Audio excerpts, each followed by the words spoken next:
And I do want to welcome those that are watching online, those that are here for the first time. If you're visiting with us or you're here just to check us out, we want to welcome you and say welcome to Heart House. And I also want to thank you for last week. I know that Kirsty and I were away and the show still goes on, and I heard it was an amazing service. And I just want to remind you, the reason why the show still goes on is because church is not made up of one person. It's not made up of one thing. It's not even made up of this one 5 p.m. slot right now. The church is you. You are the church. It's collectively together. It's us together that make a difference in our community. I can't do what you're going to do tomorrow, and you can't do what I'm going to do tomorrow. It's togetherness that makes us effective. And so I want to thank you for being the church, and thank you for being part of what God is doing here at Heart House. And I really believe it in my heart. You don't go to church, you are the church. And always remember that tomorrow morning when you go to work or when you go to school, wherever you got to go, you say, you know what, I didn't go to church last night. I was inspired to be the church. And I'm going to love my neighbor. I'm going to help people. I'm going to serve people where they're at. And that's what we believe here. Now, Mark covered that topic last week. And before I talk about the topic I want to cover tonight, I just wanted to encourage you. And something that God put on my heart that I thought was very specific for our church and the current season we're in. It's very on mark for even some people in this room tonight. And I wanted to just say this, that the reality of God, everybody say the reality. The reality of God is that He's not into accidents. Like He's not a oopsie-doopsie God that's like, oopsie daisies, that happened. Or you just came to Heart House tonight, oh, that's an accident. Or you might have just felt you should have turned up. God is a very intentional God. He's very intentional. Everything you've done leading up to this moment, everything you're going to do after this moment, when you partner with God, He doesn't create accidents. He creates purpose. And you're probably going, why is this important? Because if our God is the God that doesn't do the whoopsie-doozies and He has no accidents, then that includes the very existence of your life. That you might be here tonight, you might, I just turned up, I'm just showing up, I'm just here, I'm just part of what's going on. Can I say this right now? God's not in the business of accidents.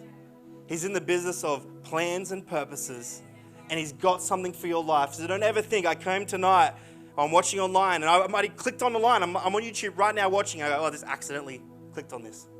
No, God isn't into accidents. He's into purpose and design.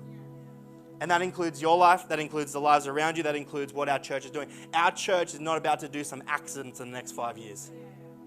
We are going to do some amazing things because God's not into accidents. He's into purpose and design. Amen? So tonight I'm covering 24/7 part 2, and the topic I'm covering is purpose. And just so you know a bit about this topic, is the premise of this topic is the urgency of time. Everybody say time. So I wanted to release this series and really sober us that what we do is 24/7. Like it's not just what Mark said on Sunday. He said, oh, we don't just go to church, but we are the church 24/7, 7 days a week. And my topic tonight is we don't just have purpose when we're being well behaved, or we don't just have purpose when we go to church, or we don't just have purpose because, I don't know, we live in a certain part of the world. Purpose on your life is 24/7, 7 days a week for the rest of your life. And the premise of this topic, of this series, is that time is important. In fact, it's so important that you don't have much of it. Now, before you boo me off stage, go, hey, this isn't a really positive message. The reality is the time we have on earth is so short. It's so small. It's so insignificant to what the big scheme of life is. And this premise, the series of this is to put weight on our lives as 24/7, 7 days a week, what our time looks like. And in Colossians, it says here, and I just want to read you this verse before I start to preach my message, but it says here, for in Him all things were created.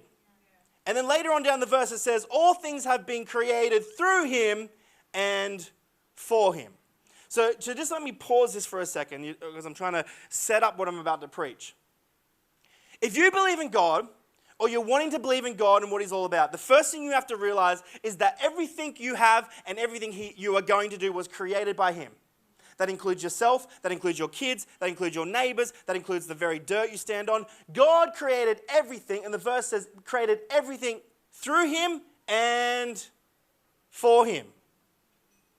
Now you might go, yeah, that's cool. Triangle was on point. But I want you to start to digest this a little bit, and I want you to start to understand just a little bit of what I'm trying to say here.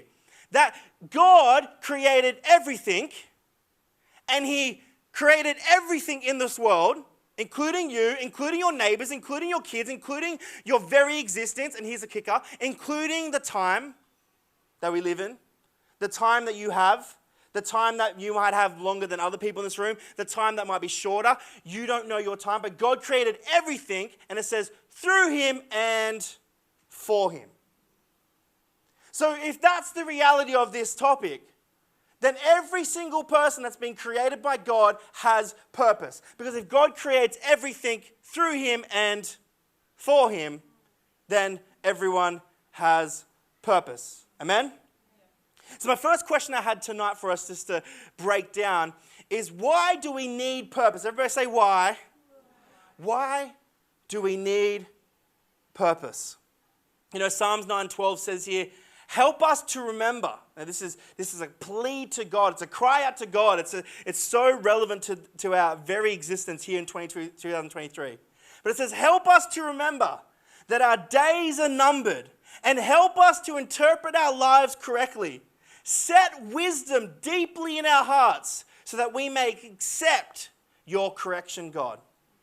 Now, I'm going to sober up in a minute because I'm about to tell you a story that really knocked me back a little. Like, I use the word sober. We go through life, 9 to 5, we do all the things. This sobered me up. But this is a plea in Psalms that says, come on, God, remind me.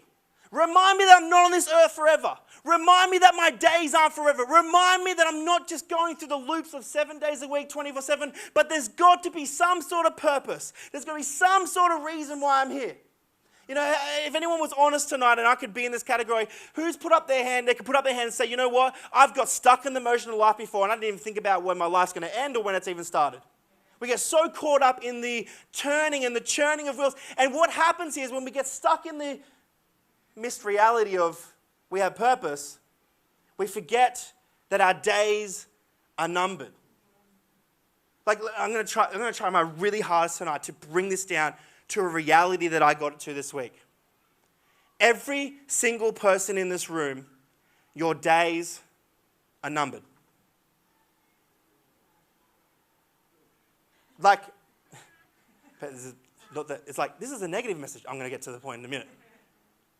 I want to sober us for a second. That this isn't forever. That showing up tonight isn't forever. That the person sitting next to you isn't forever. That your neighbors aren't forever. That your kids aren't forever. That everything in your life isn't just for ever. And I had this conversation with Jonas this week. We were sitting in the pool, and he's talking to me, and we had this conversation, and he said to me, he goes, isn't this crazy? He goes, because I was telling him a little bit about my message. And he goes, isn't this crazy, Sam, that one day, one of us are all going to get a phone call that the other brother or sister have passed away. It sounds so negative, but I'm getting to a point here. I said, yeah, Joey, you're right. He's like, one day we're going to get a phone call that, hey, here's the phone call, Dad's passed. Or one day we're going to get the phone call that, Mum's gone. Or one day we're going to get a phone call, and he said, it's going to get even worse because there's one kid that has to get 5 phone calls that all the other siblings have died. And I started crying in the pool. I'm like, Joe? I said, I'm going to swim over and cuddle my kids. He started laughing at me. Because I wanted to sober myself that this is urgent. That that time isn't forever. And then we started getting even deeper with that conversation. We're like, oh my gosh. Joe's like, imagine those people you've had conflict with and one day you find out they died. Imagine those people that you've mistreated or you've done something wrong and you find out that time is limited. And in Psalms he says, come on, listen to me, God. Please remind me, church. Please remind me, Hard House, that my days are limited. I'm not here forever. You're not here forever. We're not here forever. And if that doesn't put an urgency on your purpose, I don't know what will. See, straight away I started thinking to myself after I read this verse, and trust me, I'm not trying to say we're all going to die. Don't freak out about that. I'm just trying to bring you to the sober moment I had where I said, oh my gosh, I need to call that person I haven't called for a while. I need to go mend whatever I did with that person a few weeks ago. I started to get this urgency of purpose that I don't just float around on this big rock and hope that I make it, but I actually said, I've got to fix this. I've got to change this. I've got to rearrange this. I've got to start to get excited because my days are numbered. What relationships could I get deeper in that are in this room, very in this room, and think they're always going to be there and I'll say hello to them another day? When your days are numbered, you say hello to them today. When your days are numbered, you ring that child and say, look, let's go to the park. There is an urgency around time. So why do we need purpose? Because purpose creates the urgency that we're not here forever. Without purpose, you don't care. Without purpose, you float around. Without purpose, you don't care if you live or you die. But with purpose, your days are numbered. Your days are here. Who knows those that are growing old, those that have seen their kids grow old, those that have looked back on their life and go, where'd my life go? This is the urgency I'm talking about. When you have purpose, you realize the reality of life. You still with me? The second point I wanted to cover tonight, 24/7, is why we have purpose in the first place. So I just covered why we need purpose, because purpose reminds us that our days are limited and our time is short. But why we have purpose. And in 2 Timothy 1:9, it talks about this amazing verse, and I want you to just kind of sink this in for a moment into your heart. But it says in 2 Timothy 1:9, he has saved us. Now, talking about Jesus, talking about Jesus Christ, died on the cross, saved us. This is the story. He has saved us and he has called us to a holy life. Not because of anything we have done, but because of his own purpose and grace. The grace that was given to us from Jesus Christ before, here's the time thing again, before the beginning of time. So let's just back the truck up a little bit, because I feel like I don't want to lose you with all this deaf stuff, but I want to bring you to reality that first of all, you were born, you were created, and one day you will die. That's facts. I hope I sober you up a little bit. I hope you wake up a little bit and go, oh my gosh, that's so true. Because I needed it myself.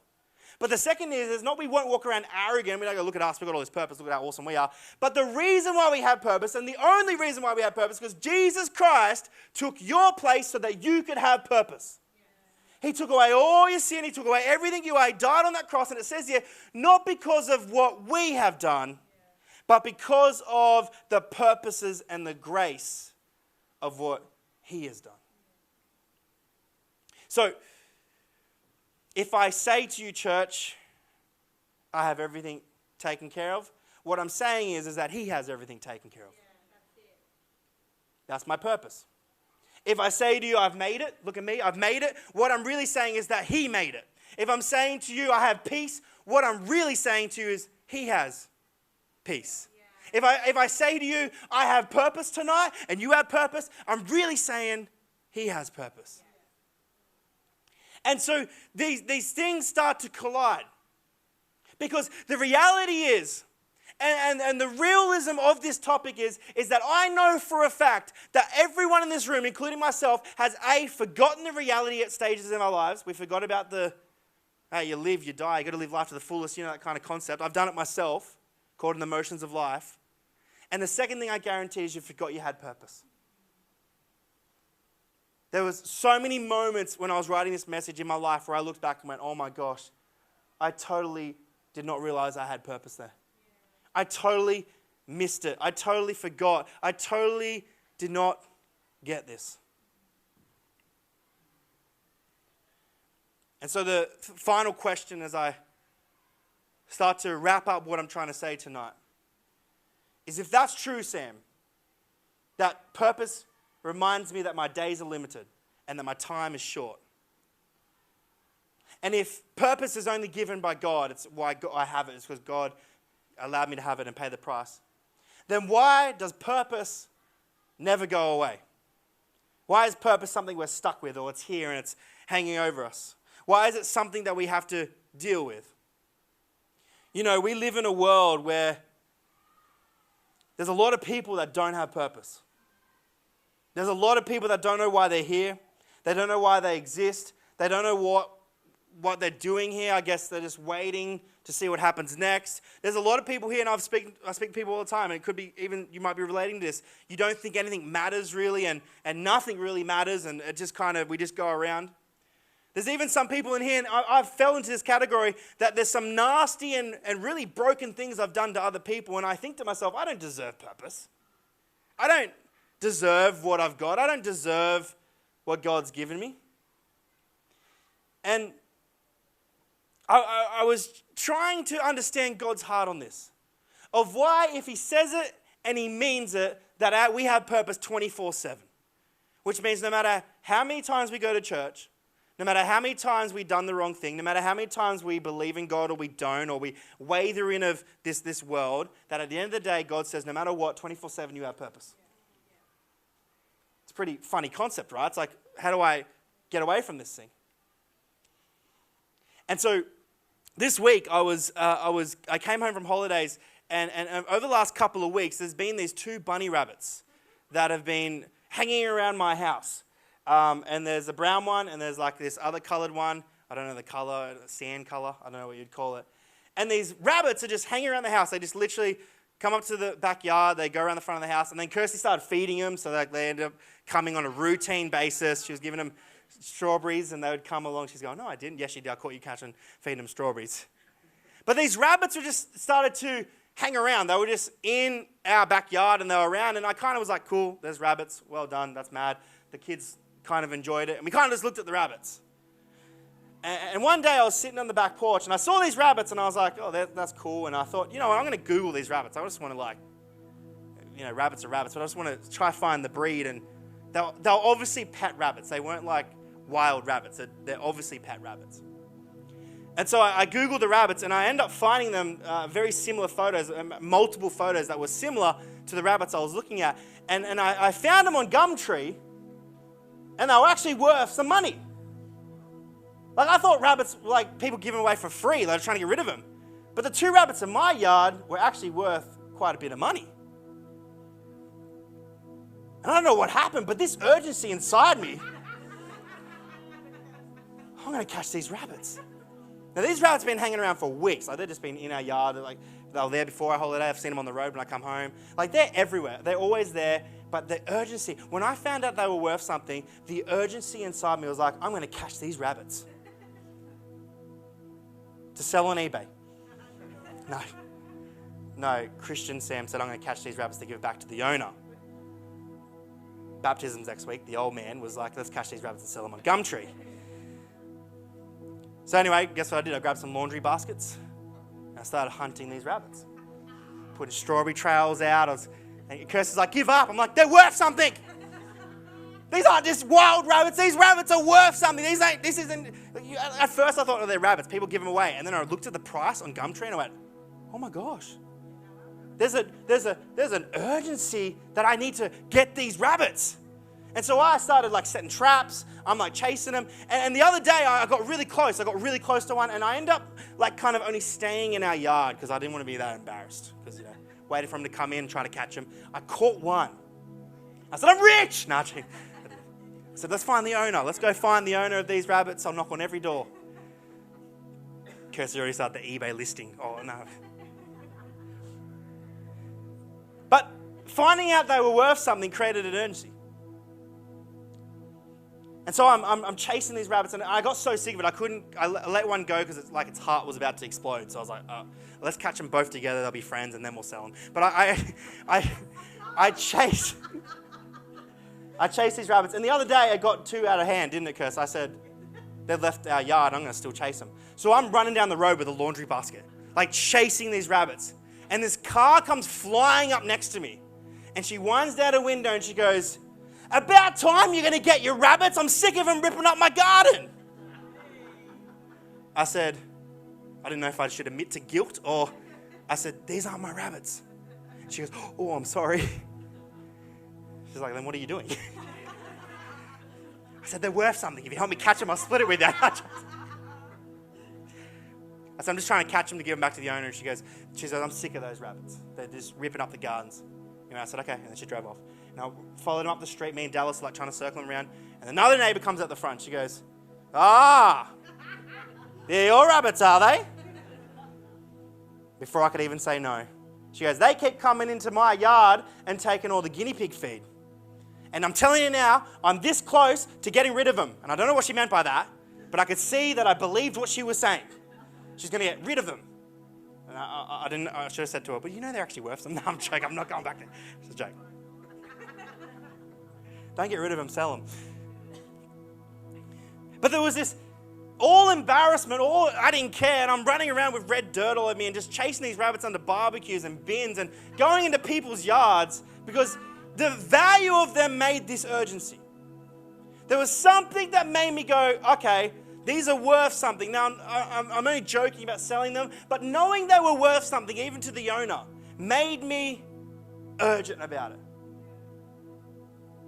So I tried and I gave up and I ended up not catching them, and then we said we're going to try again tomorrow, and I didn't see him. And trust me, next time I see him, if I do again, I'll be running after those rabbits. I'm going to have all their feed ready. I'm going to have it all planned out.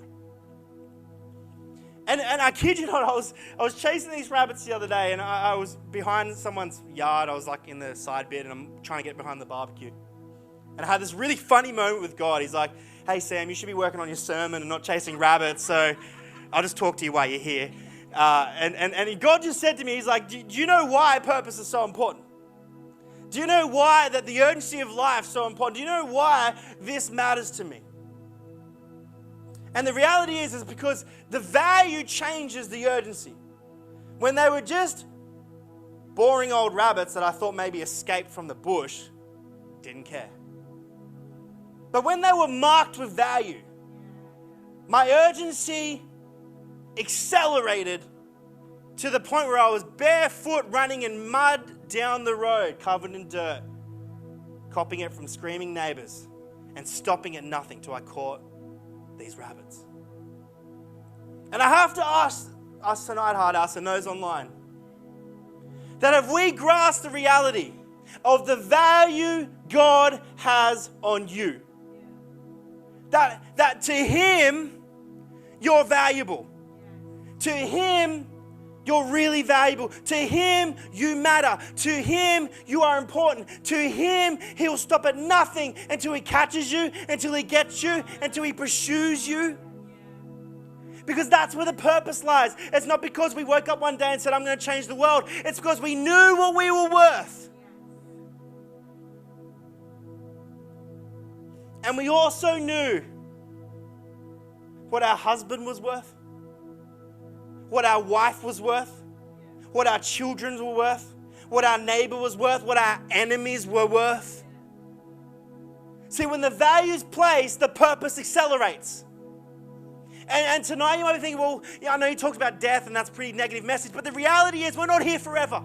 We're not here to live forever. We have a mandate. We have an opportunity to accelerate our purpose. To go, there is so much value out there. We need to reach people for God. That's the purpose. And if you need some motivation today, and if you need someone to tell you this online today, the reason why you have purpose is because God values you so much. You might have just thought, I'm just accidentally walking and jumping around lawns and turning up to church, and I had family, and I'm just in this life, and you know your story. And God's looking at you and going, that person just stepped in my yard.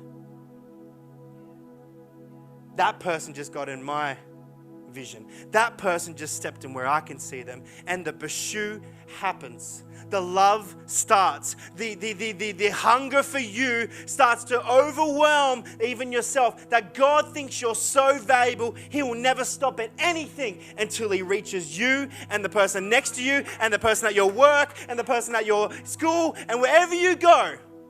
That's why we have purpose. Because you have value.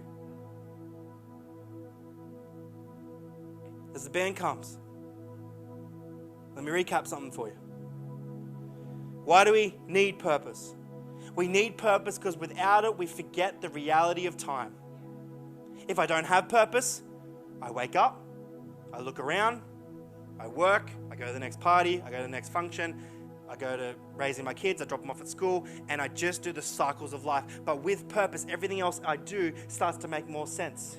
Who am I going to meet at this party? Who am I going to see at that wedding? Who am I going to find at this function?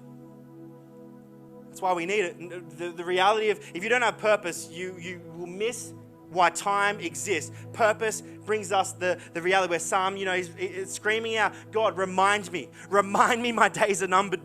Heart House, remind yourself your days are numbered. Let the urgency of purpose fall on you. And the number two, why we have purpose is not because we're great and not because we're awesome and not because, look at us, we're a church and we're Christians and we're perfect, but we're actually so far from being perfect. We allowed a perfect God to take our place, to take our sin, to die on the cross for us so that we could even have purpose. That's why we have it. And why it never goes away is because you're so valuable to Him. Just sink it in for a moment. Let this message just seep into your heart 24/7. When you leave this place, purpose 24/7. I'll throw in some more examples for you. When you stuff up, 24/7. You still have purpose. When you haven't been to church for years, purpose 24/7. When you have a broken relationship with someone, or you've missed it, or you've done something wrong by someone, or someone's done something wrong by you, purpose 24/7. Purpose 24/7. Purpose is 24/7. It's going to be there for the rest of your life. And all I'm saying is tonight is wake up and grab what God's trying to do in your life. Purpose is on your life. Nothing you can do, nothing you will do will remove you from the purpose of God. You might think, I've done too many bad things in my life. I've done too many crooked things in my life. Purpose 24/7. Because value is 24/7. Listen to me. I'm going to close in a minute. But listen to me, please. Listen to this online. Listen to this in your heart. You have purpose. This church has purpose. The people in your life have purpose. Everything you exist for has purpose. The bad, the good, and the ugly has purpose. Please don't just hear this message and think that was good. Sink it in tonight. Your days are numbered. Wake up from your sleep. Wake up from your slumber. God, we're screaming, remind me my days are numbered. Remind me I've only got a certain amount of time. Remind me that one day I'll get, what I said to Joe? I said, one day the phone call's going to happen where someone says, your dad's passed away. And the urgency went, I need to spend more time with my dad. It's not a negative message. I want you to listen to this. For you, there's right now a loved one, you will get a phone call one day that someone you love's no longer around. The urgency of purpose just accelerates. I got to spend more time with them. I got to talk to them more often. I got to love them a little bit more. Me and Jonas got even deep with it. I said, we talked about our enemies. I'm like, there's a few people that I might have to do the most hardest conversations I've ever had to do in my life because purpose drives me to go fix those relationships. I'm going to fix some things that I never thought I would because purpose wakes me out of the slump and puts me into what I need to do. Come on, Hard House. Purpose. No matter how young you are, purpose 24/7. You don't have to get to a certain degree in God's kingdom and know Him long enough to have purpose. You already have purpose before the beginning of time. Before you're even born, He's like, hey, purpose. I got purpose for you. Doesn't matter how old you are, doesn't matter how new you are, purpose is on your life. Amen? So let's worship. And I want you to, during this worship song, press into God and say, God, show me my purpose. Show me what you want me to do tomorrow. Show me that it's not just when I'm good and well behaved I have purpose, but it's 24/7 when I miss the mark and I get it right, when I stuff up and I've done good, when I go to church and I don't go to church, when I just, God, show me my purpose in this next song. Because He will show you and He will remind you that you have purpose. Amen.